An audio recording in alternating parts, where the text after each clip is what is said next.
Vocês estão prontos para receber a palavra de Deus?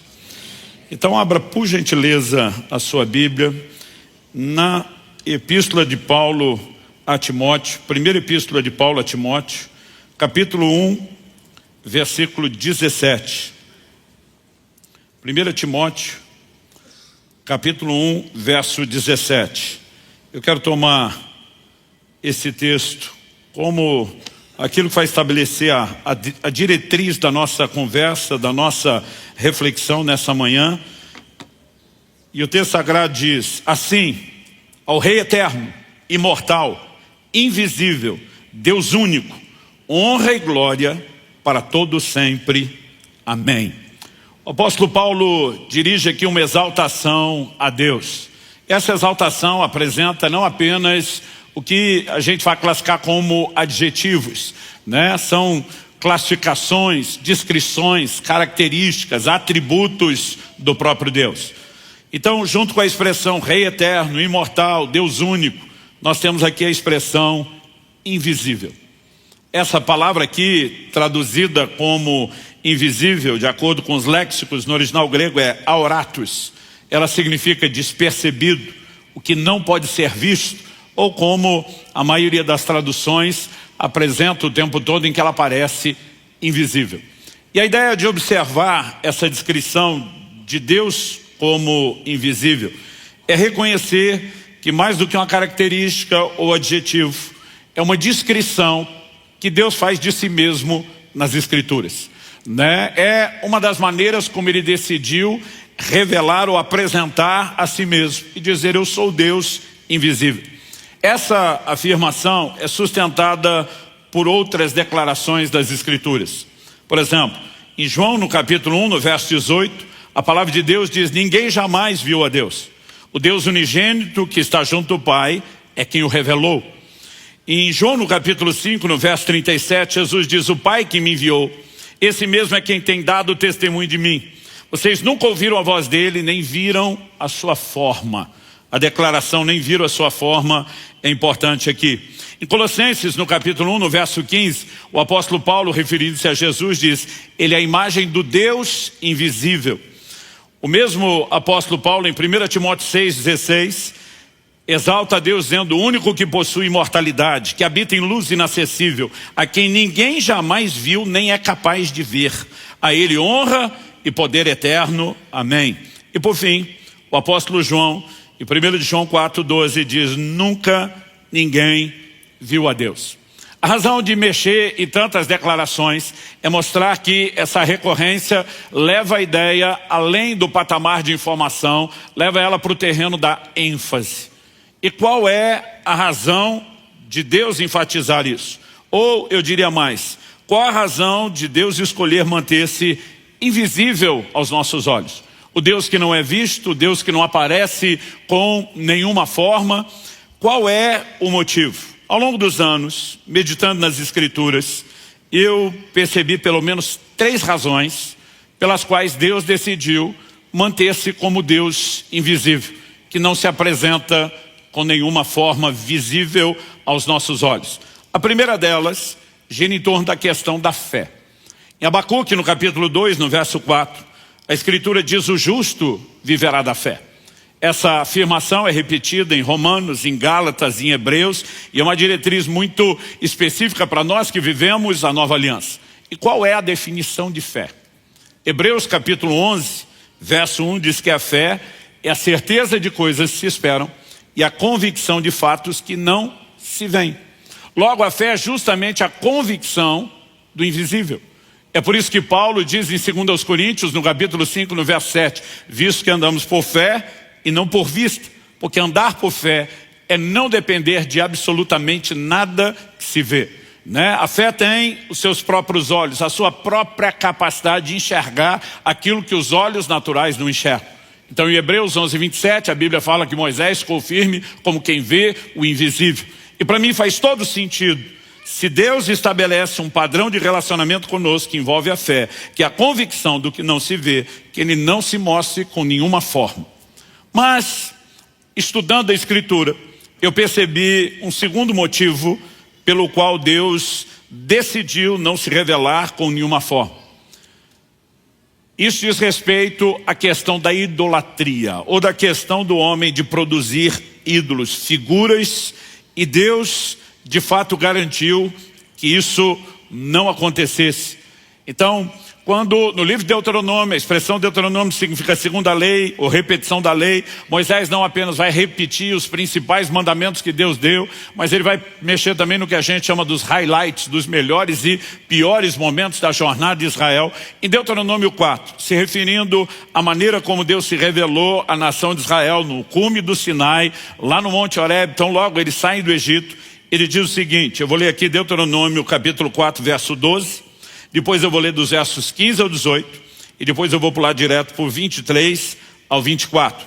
Verso 12 de Deuteronômio 4. Então o Senhor falou a vocês no meio do fogo, e vocês ouviram o som das palavras dele. Vocês ouviram a voz, mas não viram aparência nenhuma, só escutaram a voz. Verso 15. Tenham cuidado, guardem bem a sua alma, porque vocês não viram aparência nenhuma no dia em que o Senhor, o Deus de vocês, lhes falou em Horebe, no meio do fogo. Portanto, tenham cuidado para não se corromperem e fazerem para si alguma imagem esculpida na forma de ídolo, semelhança de homem ou de mulher, semelhança de algum animal que há na terra, semelhança de alguma ave que voa pelo céu, semelhança de algum animal que rasteja sobre a terra, semelhança de algum peixe que há nas águas debaixo da terra. E nos versos 23 e 24, o arremate vem. Tenham cuidado de não se esquecer da aliança que o Senhor, seu Deus, fez com vocês. Não façam para si nenhuma imagem esculpida, semelhança de alguma coisa que o Senhor, o Deus de vocês, proibiu. Porque o Senhor, o Deus de vocês, é fogo consumidor, é Deus zeloso.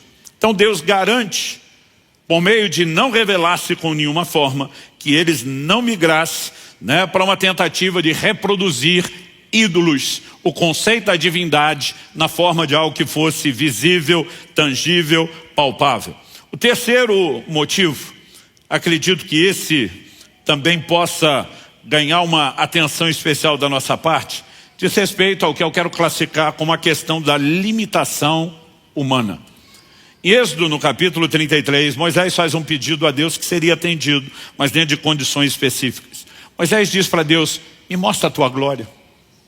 Me deixa ver um pouquinho do Senhor. E Deus explica a Moisés que nós, e quando digo nós, estamos falando dos seres humanos, temos uma incapacidade, uma impossibilidade na nossa estrutura carnal, humana, limitada, suportar a percepção, a revelação da glória de Deus. Então Deus responde a Moisés assim, Êxodo 33, eu vou ler dos versos 20 a 23.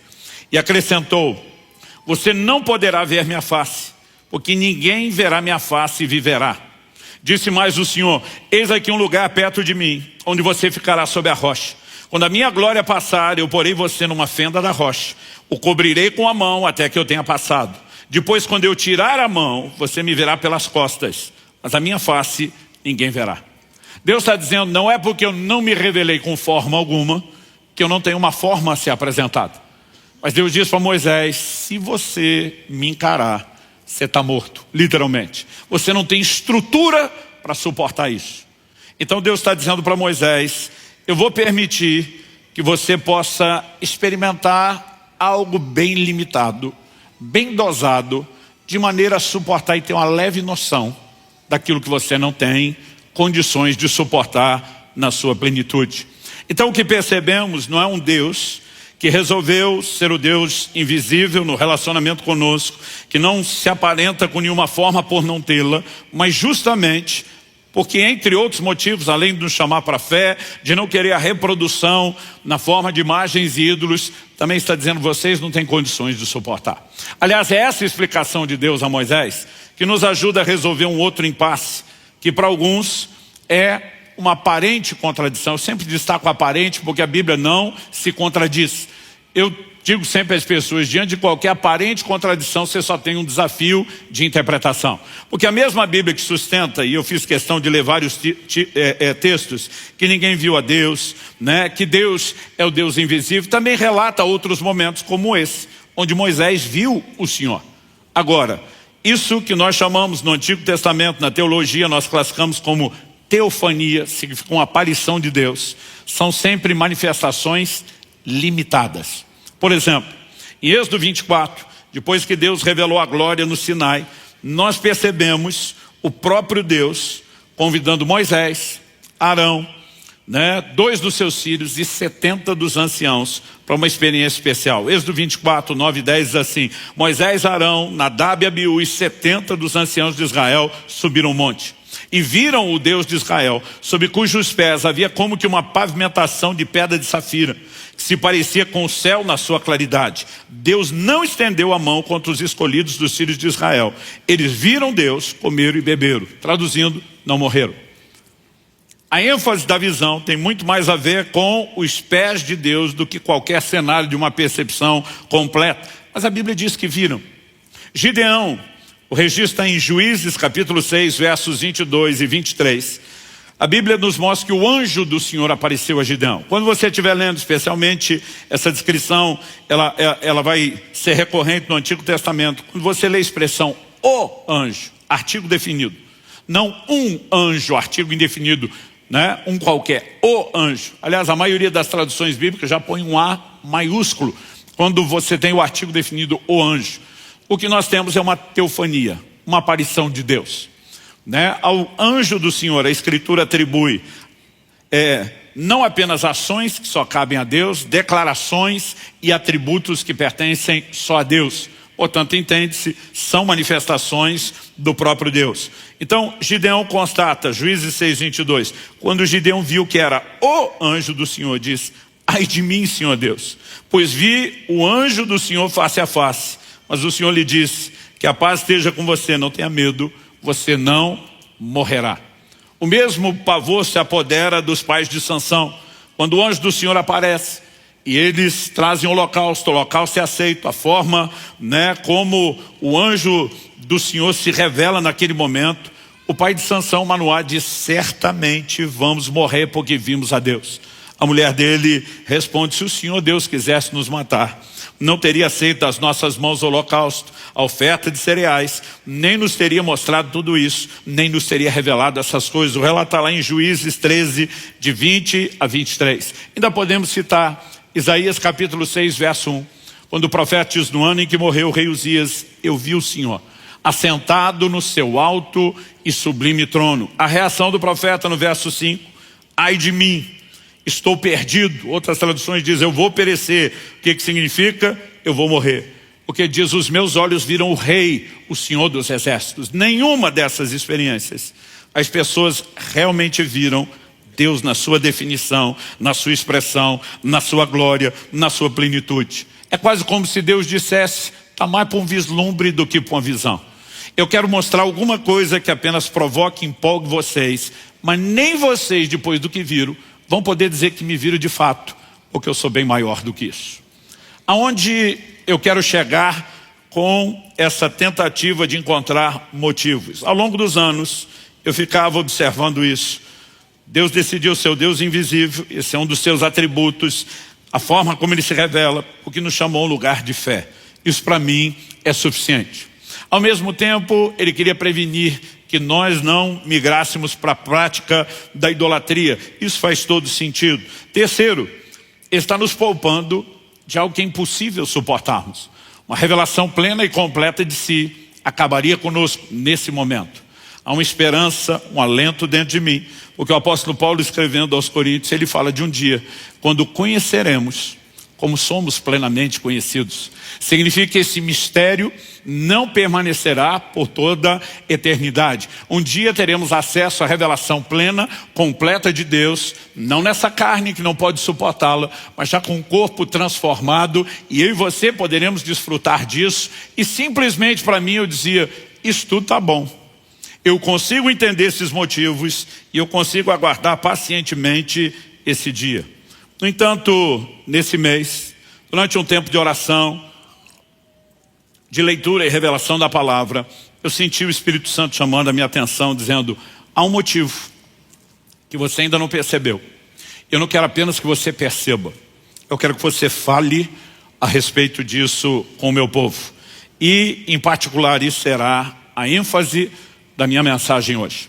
Quando nós citamos Deuteronômio capítulo 4, nós falamos que uma das razões pelas quais Deus não apareceu com nenhuma forma e ele mesmo falou isso, foi porque eu não quero que vocês reproduzam isso na forma de ídolos, de imagens, de escultura. Mas normalmente a minha e a sua cabeça pensa em idolatria como sendo outros deuses, como sendo concorrentes de Deus, como sendo gente que de alguma forma toma, gente não, objeto, que seria a representação de alguém imaginário que tomaria o lugar de Deus. Mas o curioso, se você observar bem a descrição de Deuteronômio 4, Deus não falou meramente de fazer outros deuses, ele também vai falar sobre isso. Mas ele diz, eu não quero que vocês reproduzam a minha imagem, se eu me manifestar na forma de um ídolo. Então Deus está dizendo, eu não quero que vocês façam um ídolo nem de mim, não é apenas de outro. E a pergunta é, por que Deus não queria que fizéssemos uma imagem dele? Porque qualquer tentativa de reproduzir uma imagem dele seria diminuí-lo. E sabe, olhando para a Escritura, a gente começa a entender melhor algumas coisas. Eu ficava me questionando como aquele povo que sai do Egito vê tudo que Deus fez. Quando Moisés sobe para passar os 40 dias no Sinai, porque quando Deus revela ali em Êxodo 19 e 20, e a glória de Deus se manifesta no monte, a Bíblia diz que houve trovões, vozes, relâmpagos, a nuvem escura envolve o monte, e a voz de Deus se manifesta. O povo não podia suportar a voz de Deus, ainda que não visse forma. Eles dizem para Moisés, fala Deus com você e você conta para a gente, porque nós não vamos dar conta disso não. Então Deus diz para Moisés, eu vou aceitar isso, você sobe, está comigo, eu falo e depois você repassa. Só que Moisés sobe sem saber quanto tempo leva. O povo também não sabia quanto tempo levaria. E a Bíblia diz que Moisés fica mais de um mês, 40 dias naquela nuvem. Mas não tinha um WhatsApp naquela época para avisar. Galera, o pau está quebrando, a glória está intensa, eu estou aproveitando, aguenta aí, que uma hora dessas eu volto. E de repente, para aquele povo ansioso, já faz quase um mês e meio que o líder sumiu na nuvem e não voltou mais. Nós não sabemos dele. Qual foi a reação do povo? Êxodo 32, de 1 a 5, diz assim, o povo viu que Moisés demorava para descer do monte. Então reuniu-se em volta de Arão. Ele disse, levante-se, faça para nós deuses que vão adiante de nós. Quando você lê a expressão no plural, deuses, você pensa, estão falando de outra coisa.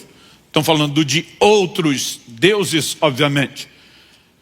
Eles dizem assim, façam para nós deuses que vão adiante de nós. Pois quanto a esse Moisés, o homem que nos tirou do Egito, não sabemos o que lhe aconteceu. Arão respondeu, tirem as argolas de ouro das orelhas de suas mulheres, de seus filhos e de suas filhas e tragam para mim. Então todo o povo tirou das orelhas as argolas e as trouxe a Arão.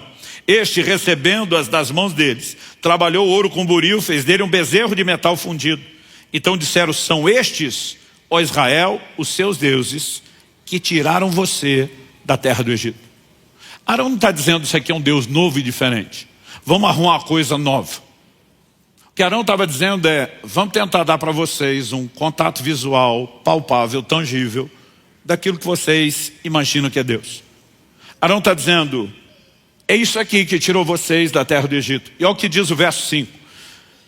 Verso 5 diz, Arão vendo isso, edificou um altar diante do bezerro e fez a seguinte proclamação, amanhã haverá festa ao Senhor. A palavra traduzida aqui, Senhor, é Yahvé, Jeová.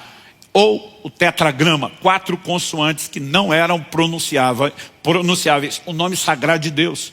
Em outras palavras, o ídolo que eles fizeram não era de outro Deus.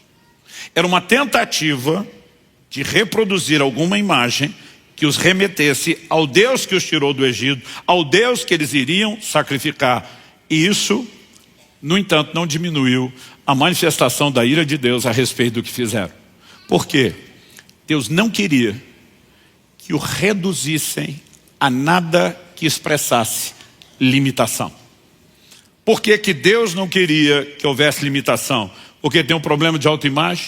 Porque ele se sentiria inseguro se a gente achasse que ele é menor do que é? Não. Deus é completo e absoluto em si mesmo. Ele não tem necessidade de coisa alguma.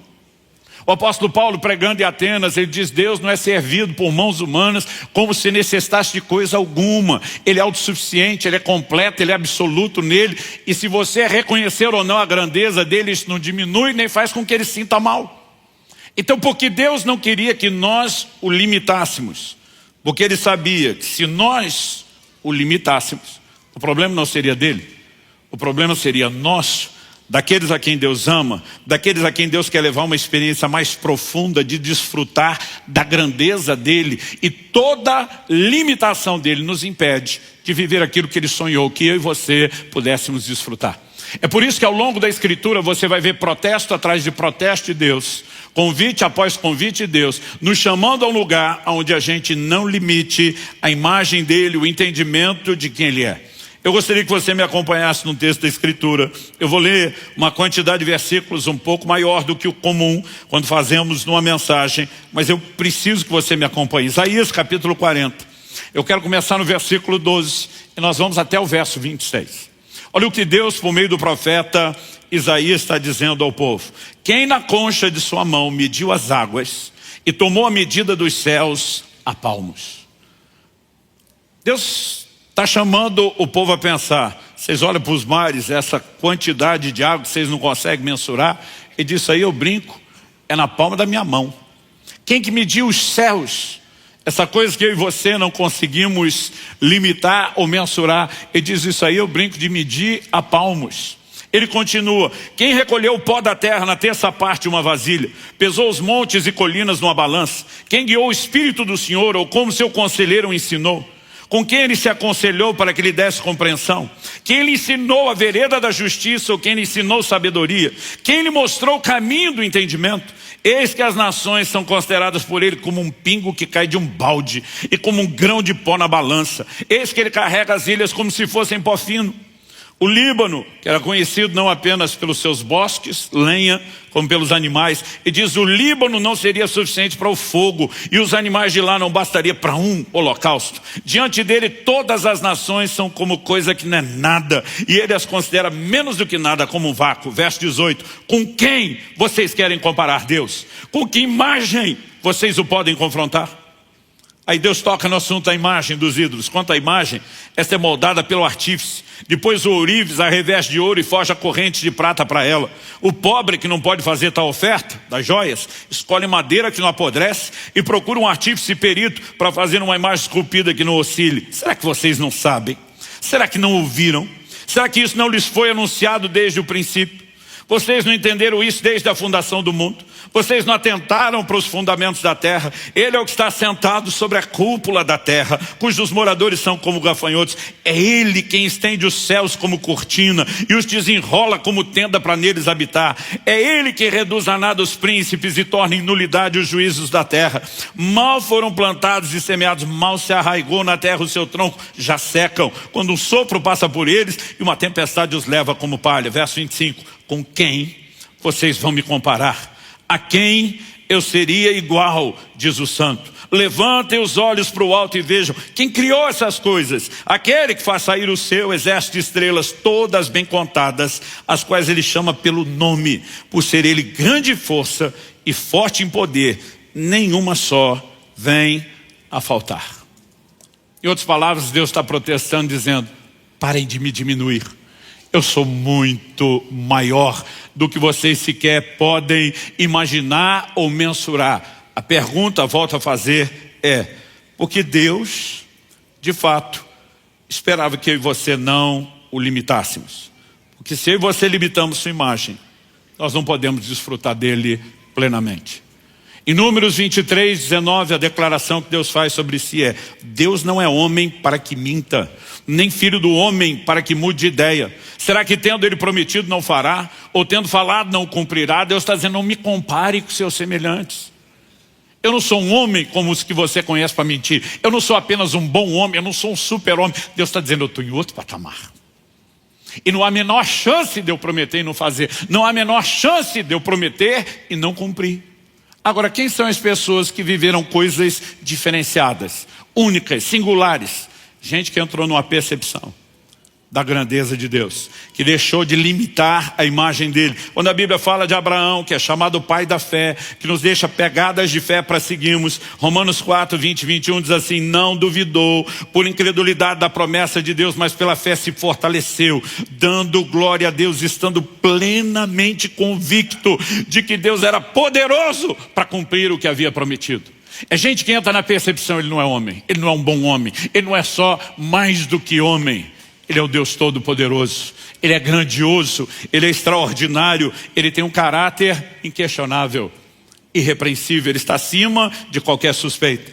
Em Lucas, no capítulo 1, no verso 37, o anjo que aparece a Maria na Anunciação, quando menciona a gravidez de Isabel, ele diz, porque para Deus não haverá impossíveis em todas as suas promessas.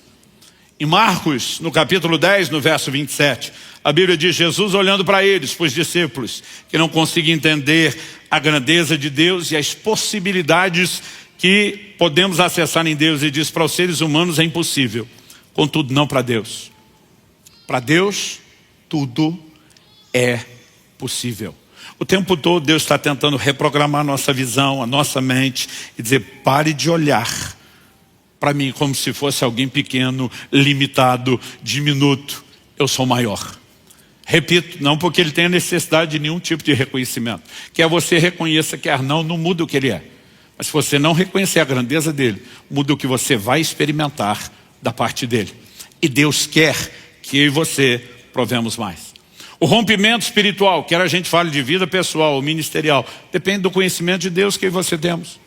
Daniel 11:32 diz, o povo que conhece seu Deus será forte e fará proezas. O conhecimento de Deus afeta o que somos, identidade, e aquilo que fazemos, produtividade. A compreensão de quem Ele é muda completamente a dinâmica da nossa identidade e da nossa produtividade. Aliás, olhando das Escrituras, gente de realização diferenciada tinha uma percepção também diferenciada da grandeza de Deus. Salomão, cujo o reino excedeu em glória a maioria de todos os outros reis da terra, ele tem o privilégio de edificar a casa de Deus. Nenhuma outra apresentou tanta glória como essa.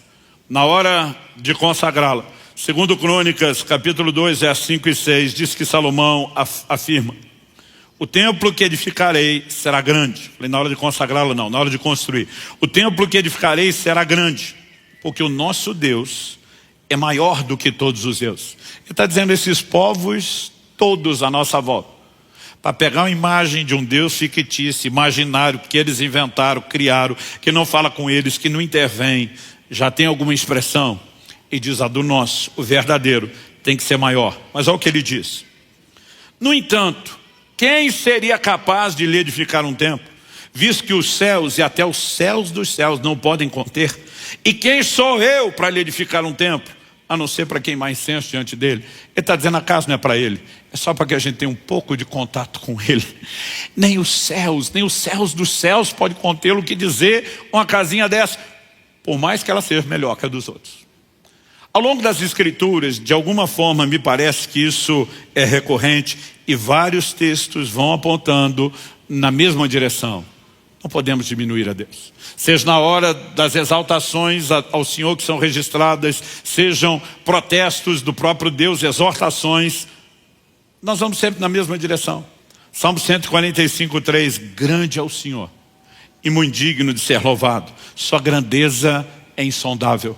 Entre tantos atributos, o tempo todo somos chamados a não só reconhecer que Ele é grande, mas que sua grandeza é imensurável, é além da capacidade. Deus o tempo todo está dizendo, não me limite, não me limite, não me limite. Expanda seus horizontes de fé e de crença a respeito de quem eu sou. Isaías 46, dos versos 5 a 10. Deus pergunta mais uma vez, com quem vocês vão me comparar? A quem eu seria igual? E que coisa semelhante confrontarão comigo?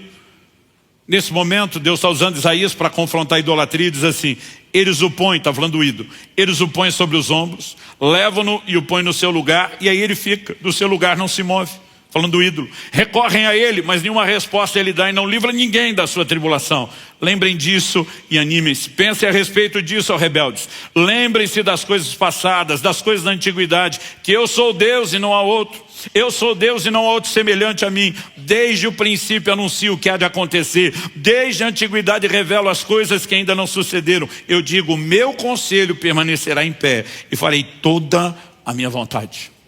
Por que tantas correções?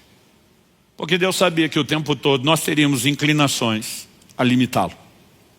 Mesmo que a semelhança de Arão, a gente não faça uma imagem física, tentando definir e dizer, Deus é só isso. A pergunta a ser feita é, será que no meu e no seu coração, nós não criamos algumas definições de Deus que o limitam tanto quanto se fizesse uma imagem física?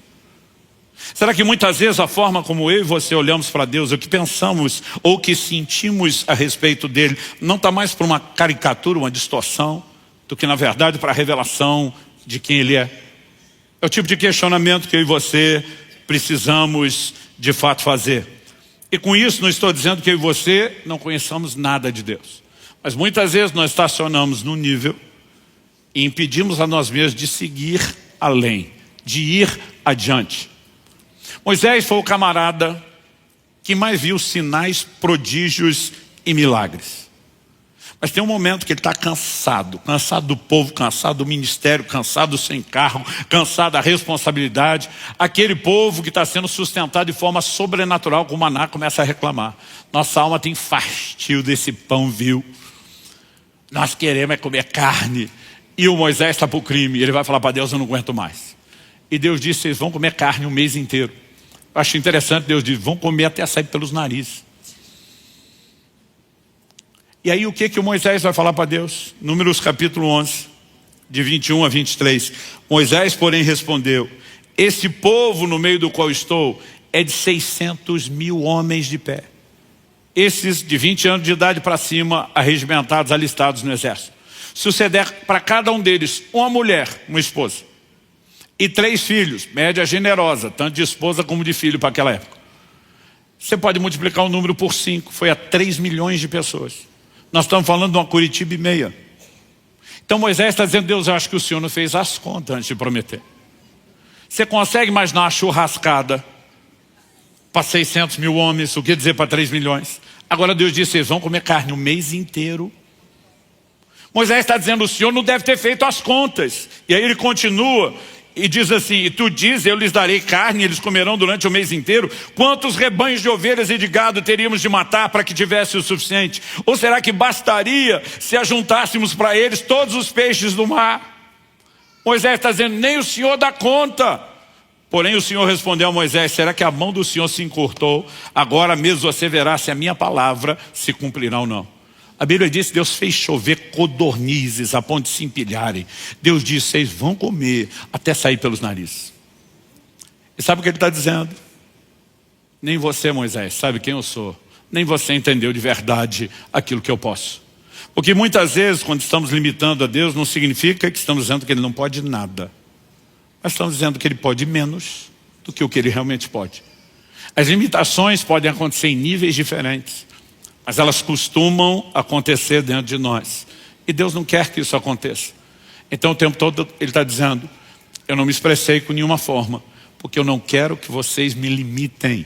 Eu sou maior do que a capacidade de qualquer coisa que vocês possam imaginar. Onde isso nos leva? Terceiro e último lugar. Primeiro, questionamos porque Ele não quis ser visto, não porque não tem a forma, mas porque Ele não quis aparecer. E depois dos 3 motivos, fé, evitar idolatria, nossa incapacidade de suportar a revelação plena de quem Ele é, tentei destacar um 4º elemento. Deus não quer que nós o limitemos.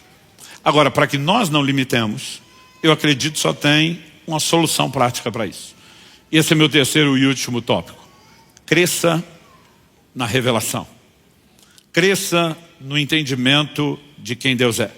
Mais do que não diminuir a percepção de quem Deus é, nós precisamos do caminho oposto, é crescer na revelação e no entendimento de quem Ele é. Oséias capítulo 6, verso 3 diz assim, conheçamos e prossigamos em conhecer a Deus. Você pode repetir isso comigo? Diga, conheçamos e prossigamos em conhecer o Senhor. Ou seja, não é só o que eu e você já conhecemos. A gente precisa prosseguir conhecendo. Porque a revelação de Deus é progressiva. E eu e você não podemos parar. Eu e você não podemos estacionar o tempo todo. Deus está dizendo, me permita aumentar a imagem que você tem de mim, a percepção que você tem de mim, a compreensão de quem eu sou, da minha grandeza, dos meus atributos. Por quê? Repito, porque Ele tem necessidade? Não. porque nós temos. Jesus falou algumas vezes para algumas pessoas, seja feito conforme a sua fé. Sabe o que ele está dizendo? Você vai experimentar de Deus, não depende do quanto poder Ele tem. Depende do quanto você entende o que Ele pode e quer fazer por você.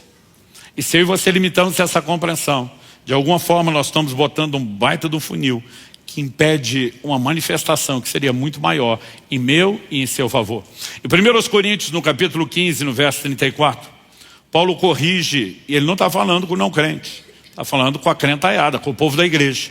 Ele corrige o povo dizendo assim: voltem à sobriedade como convém e não pequem, porque alguns ainda não têm conhecimento de Deus. Digo isso para vergonha de vocês. Particularmente não acho que Paulo está dizendo não tem conhecimento nenhum.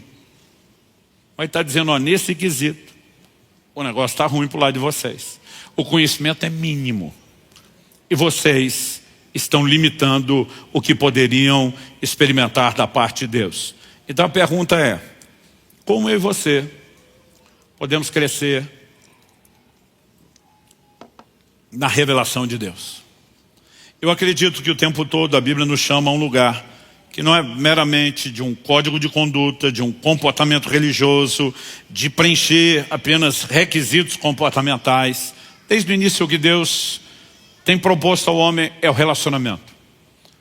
E a forma de nos relacionarmos com Deus invisível, ainda baseado em fé, não significa que a gente não possa acessar o conhecimento e entendimento de quem Ele é. Como experimentamos isso?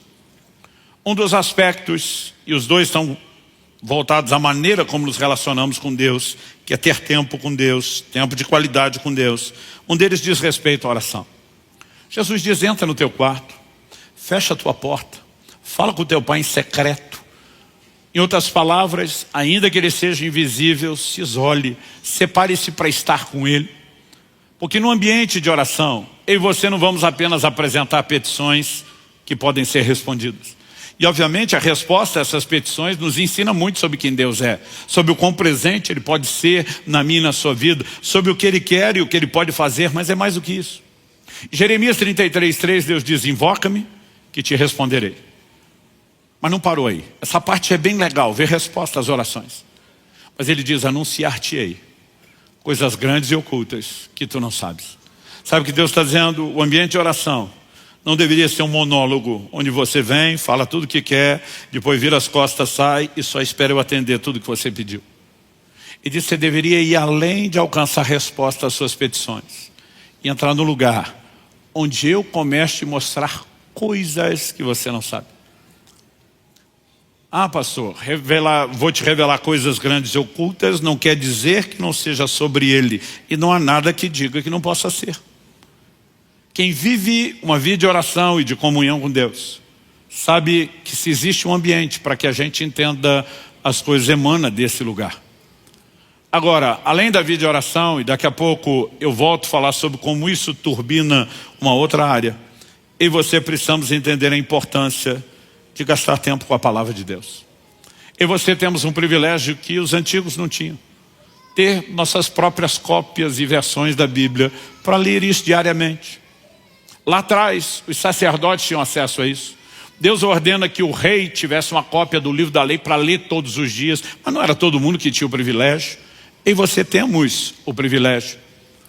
E ler a Bíblia não diz respeito apenas se informar sobre o nosso código de crença, de conduta, o que pode, o que não pode ser feito, quais são nossas doutrinas. A leitura da palavra nos leva a uma revelação de quem Deus é. Em João no capítulo 5 e no verso 39, Jesus diz, vocês examinam as escrituras, porque julgam ter nelas a vida eterna. E diz, são elas que testificam de mim. E diz, é lá que você vai entender quem eu sou. Que você vai entender não só o que eu posso fazer, mas até por que eu quero fazer aquilo que eu digo que quero fazer. Em outras palavras, ele está dizendo, você vai poder me conhecer melhor. Aliás, há uma química e uma combinação entre o seu envolvimento com a palavra e a vida de oração. Por quê? Qual é o material que o Espírito Santo usa para trazer revelação? Qual é a matéria-prima com a qual ele trabalha? Jesus diz, o Espírito vai guiar vocês a toda a verdade. Mas ele não sinalizou apenas do nada. Ele diz, ele vos fará lembrar aquilo que eu tenho dito. É impressionante como tudo aquilo que você está lendo, e tem hora que você está lendo, E vamos falar sério, gente, não parece estar fazendo diferença. Ou acontece só comigo? Você leu e pensou, só informação. Mas daqui a pouco você está no ambiente de oração. E aquelas coisas que não fizeram muito sentido e que não empolgaram, de repente elas começam a ferver dentro de você. As peças do quebra-cabeça começam a se conectar. E você de repente diz, uau! Ou aquilo que você leu e quando terminou de ler, diz, eu acho que eu nem lembro aquilo que eu li. Daqui a pouco você vai aconselhar alguém e versículos que nem você sabia que podia lembrar. Começa a ir de dentro de você e você pergunta, onde é que isso veio? Porque o Espírito Santo trabalha em cima de uma matéria-prima que infelizmente a maioria de nós não está dando para ele trabalhar. Agora, quando eu e você começamos a entrar no lugar de compreensão da palavra, isso pode nos ajudar numa redefinição. A gente questionou antes, eu volto a questionar agora. Será que temos criado alguma imagem, não necessariamente física, como um ídolo, mas uma caricatura, uma limitação, uma distorção de Deus dentro de nós? Porque na própria Escritura nós vemos gente que diante da pressão de circunstâncias difíceis, elas simplesmente definem Deus pelo seu sentimento. É por isso que a mulher de Jó vira para ele e diz, amaldiçoe seu Deus e morre. Quando está tudo bom, mal agradece. Ficou ruim, Deus não presta. Porque nós o definimos a partir do quê? De sentimentos? Onde está a definição de Deus? A definição de Deus não pode estar baseada no que eu sinto ou no que eu penso, mas naquilo que Ele disse a respeito de si. Agora, honestamente, nossos sentimentos muitas vezes nos traem. Quem nunca teve aquele pensamento ou sentimento diante de algo, Deus é injusto? Agora a pergunta é, a definição é o que eu pensei e senti?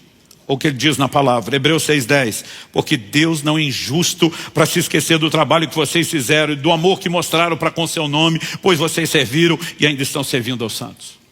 Quando a gente tem um sentimento de Deus não está sendo fiel, de repente brota entre você, segundo aos Coríntios 1,18, mas como Deus é fiel, a nossa palavra dirigida a vocês não é sim e não, Ele é fiel. Ou de repente brota dentro de mim e dentro de você o sentimento de que Ele falou e não cumpriu. A pergunta é, um Deus que mente? Em Tito, no capítulo 1, nos versos 2 e 3, Paulo diz, escrevo na esperança da vida eterna, que o Deus que não pode mentir, prometeu antes dos tempos eternos e no momento oportuno, manifestou sua palavra mediante a pregação que me foi confiada por ordem de Deus, nosso Salvador. Ele está dizendo, o Deus que não pode mentir, prometeu e cumpriu, porque Ele sustenta o que Ele fala, Ele não pode mentir. De repente eu e você temos aquele sentimento, um Deus que não nos protege. E o Espírito Santo de repente vai trazer dentro de você, Romanos 8:31, que diremos então, à vista dessas coisas, se Deus é por nós, quem será contra nós? Ou você pode ter que lidar com o pensamento ou o sentimento de um Deus que não importa. E aí vem o verso seguinte, Romanos 8:32. Se Deus não poupou, nem mesmo a seu próprio Filho, antes o entregou por amor de nós, como não nos dará juntamente com Ele todas as coisas? Traduzindo, se Deus deu Jesus, que é o que Ele tinha de melhor por você, crente, Ele faz qualquer loucura por você. Quem está entendendo, diga amém. Um Deus cujo amor falha, que é o que Satanás vai tentar colocar na sua mente o tempo todo. Romanos 8:38 e 39, pois eu estou bem certo de que nem a morte, nem a vida, nem os anjos, nem principados, nem coisas do presente, nem do porvir, nem os poderes, nem altura, nem profundidade, nem qualquer outra criatura poderá nos separar do amor de Deus que está em Cristo Jesus, nosso Senhor. Agora, quando eu e você estamos fundamentados na revelação de quem Ele é, isso não gera apenas uma forma correta de pensar. Isso gera uma convicção sobrenatural, gera fé, e a fé dá a mim e a você o acesso a quem Ele é. Nos dá a capacidade, como Jó, dizer por comentário da sua esposa, você fala como uma louca e o seu discurso muda. Eu sei que o meu Redentor vive e Ele há de se levantar sobre a terra. Sabe, a capacidade de crescer na revelação de Deus muda tudo por completo. Isso envolve inclusive recordar o que Ele já fez e o que Ele já registrou por meio da sua escritura, que fez não só o que Ele fez na minha e na sua vida, mas ao longo da história o que Ele tem feito. Salmo 77, de 11 a 14. Recordarei os feitos do Senhor.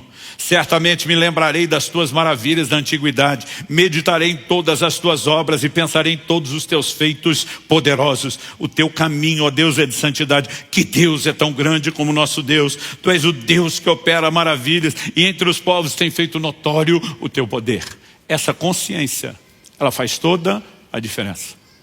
Porque ela nos gera percepção de grandeza. E essa amplia não só os horizontes de possibilidade, ela nos dá acesso a desfrutar mais e melhor de quem Deus é.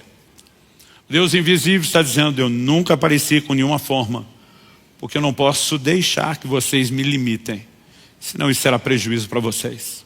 Eu preciso que a percepção de vocês de quem eu sou seja crescente, progressiva, aumente, porque dessa forma vocês vão desfrutar mais de mim e daquilo que eu posso fazer. Quem está entendendo, diga amém. Eu quero encerrar chamando você a uma decisão. Decida não limitar ou diminuir Deus na sua vida. Como fazer isso? Eu acho que nós temos um ponto básico e inquestionável aqui. Se eu e você não buscarmos em Deus a revelação de quem Ele é, nós sempre vamos diminuí-lo, porque vamos imaginá-lo menor. Como podemos fazer isso? Eu vou voltar para o lugar dessa decisão de estar com Ele. Bíblia e oração não deveriam ser momentos opcionais na vida de quem confessa a fé cristã. Eles são essenciais, são fundamentais para o nosso crescimento, para o nosso desenvolvimento espiritual. Eu disse antes que toda pessoa que fez coisas extraordinárias para Deus tinha uma percepção de grandeza dele diferenciada. Davi foi chamado de um homem segundo o coração de Deus, não porque era perfeito, a Bíblia nos garante o entendimento de que isso ele não era. Mas sabe, desde os dias que Israel sai da terra do Egito, até mesmo na geração de Josué, quando finalmente entram na terra prometida, nunca a nação de Israel conseguiu possuir a totalidade da terra. Inimigos ficaram, eles não conseguiram desalojá-los, eles nunca usufruíram plenamente daquilo que Deus tinha. Até que no cenário da história de Israel surge um baixinho invocado, inconformado. Ele não consegue entender como os outros diminuem Deus. Enquanto tem um gigante assustando inclusive Saul, que era o mais alto do povo, que podia dizer: eu tenho condições de ir para a guerra. Ele está olhando e dizendo: quem é esse incircunciso filisteu para afrontar os exércitos do Deus vivo? Ele sabe o Deus que ele serve. O Deus com quem ele gasta tempo e adoração, com a harpa dele, está formando dentro dele uma revelação cada vez maior. Os caras dizem: tu está maluco, vai querer enfrentar o gigante. Ele diz: eu estou treinando no secreto há muito tempo, eu já encarei urso, eu já encarei leão, eu não estou indo lutar de mim mesmo. Aliás, o gigante fica ofendido e diz: você acha que eu sou um cão para vir contra mim com cajado, com pedra? Ele diz: não estou indo contra você com cajado, eu vou contra você em nome do Senhor dos Exércitos. Agora, a conquista de Davi não para aí. Davi foi a primeira pessoa na história de Israel, depois de centenas de anos, que dirige e lidera a nação a conquistar a plenitude do que Deus tinha. Quando Deus nos arrancou do Egito, do mundo e do pecado, não foi para que eu e você perambulasse por um deserto. Deus tem para mim e para você algo mais do que uma vida de mediocridade. Ele tem um lugar de plenitude. Mas preste atenção, ninguém vai conquistar a plenitude se não aumentar a percepção. Agora, onde é que Davi conseguiu aumentar a percepção? No tempo a sós, não só adorando. No Salmo 27, 4 ele diz: uma coisa pedi ao Senhor, eu vou buscá-la. Ele está dizendo: não tem nada mais importante, não tem nada que precise ser tanto um alvo pelo qual eu seja obcecado. Uma coisa eu peço ao Senhor e vou buscá-la, que eu possa morar na casa do Senhor todos os dias da minha vida, no lugar da sua presença. Para quê? Ele diz: para contemplar a beleza, a formosura do Senhor. Ele diz: eu quero ficar admirando Deus, seus atributos, sua grandeza. E ele diz assim: e meditar no seu templo. A palavra meditar é inquirir, estudar. Tradução brasileira ele diz: estudar no templo. Estudar o quê? Ele está dizendo: eu quero estudar Deus, eu quero conhecer Deus, eu quero conhecê-lo pela revelação da sua palavra. E quando eu e você decidimos ir para o lugar da devoção, da adoração, da oração e da palavra, a percepção aumenta. Quando a percepção aumenta, nós aumentamos todas as possibilidades de desfrutar quem Ele é. Eu não vim aqui meramente exortar você, porque eu não posso dizer que eu não estou fazendo isso, eu estou. E Paulo, quando fala aos Coríntios, ele diz: eu digo para vergonha de vocês, alguns de vocês não têm conhecimento de Deus, e estão deixando Ele desse tamanho na sua vida. O que impede Ele não só de fazer o que quer na sua vida, impede Ele até de se revelar para outros. Mas eu vim te dizer, a boa notícia é que Deus está dizendo: Eu não quero só que você não me limite, eu quero que você expanda a sua percepção, porque eu quero me manifestar grande na sua vida. Segundo Crônicas 16:9, eu termino aqui, diz que os olhos do Senhor passam por toda a terra. Na teologia chamamos isso de antropomorfismo. Deus usa linguagens que o homem entende. Deus não precisa passar o olho literal, porque Ele é onisciente, Ele conhece tudo. Mas Ele está tentando fazer a gente entender que Ele está procurando gente no meio da massa humana. O que Ele está procurando? A Bíblia diz, os olhos do Senhor passam por toda a terra, procurando aqueles cujo coração seja inteiro para com eles, a fim de se mostrar forte para com esses. Ele não vai se mostrar forte para todo mundo. Ele está procurando onde estão aqueles que vão me levar a sério, onde estão aqueles que vão voltar o seu coração para mim. Esses que aumentarem a minha percepção, eu vou revelar minha força e o meu poder para eles. Então eu termino te pedindo, te implorando algo. Decida estar entre esses que os olhos do Senhor vão encontrar. Decida migrar para o lugar da comunhão e dizer, eu não vou limitá-lo, eu não vou criar uma imagem mesmo que não seja um ídolo palpável e físico, que o reduz, que o limita, que o diminui. Eu vou aumentar a percepção no único lugar onde eu e você podemos fazer isso, na presença dEle, no tempo com Ele. Você recebe essa palavra em nome de Jesus? Feche seus olhos por um instante. Espírito Santo, nós precisamos mais do que uma exortação e um encorajamento. Nós precisamos de despertamento. Eu oro por isso na vida dos meus irmãos e irmãs. Eu oro por aquele sopro de vida do Teu Espírito. Eu oro que mais do que inquietar a mente, a maneira de pensar e processar humana e naturalmente informações, o Senhor provoque o coração. O Senhor provoque em nós fome. O Senhor provoque em nós sede. Eu oro por despertamento. Eu oro pela capacidade de não apenas ouvir o Senhor, mas de corresponder contigo. Eu oro a Deus por aquela capacidade que não é nossa. Ela vem de Ti, de conseguirmos entender a oferta de amor por trás deste chamado, de entender que é mais do que cobrança, de que é um anseio profundo do Senhor de nos levar a um lugar onde nós não mais o limitamos. Nós oramos por dias de rompimento espiritual. Nós oramos por dias de despertamento espiritual na vida de cada um dos Teus filhos, cada um dos meus irmãos e irmãs. Eu oro por aqueles que se encontram nesse auditório, eu oro por aqueles que nos acompanham pela internet, seja ao vivo ou por meio de uma gravação. Eu oro que o sopro do Teu Espírito os toque e os alcance. E que um novo tempo se inicie nessa jornada de descobertas. Nós oramos em nome de Jesus. E para a glória do Senhor mesmo. Em nome de Jesus. Amém.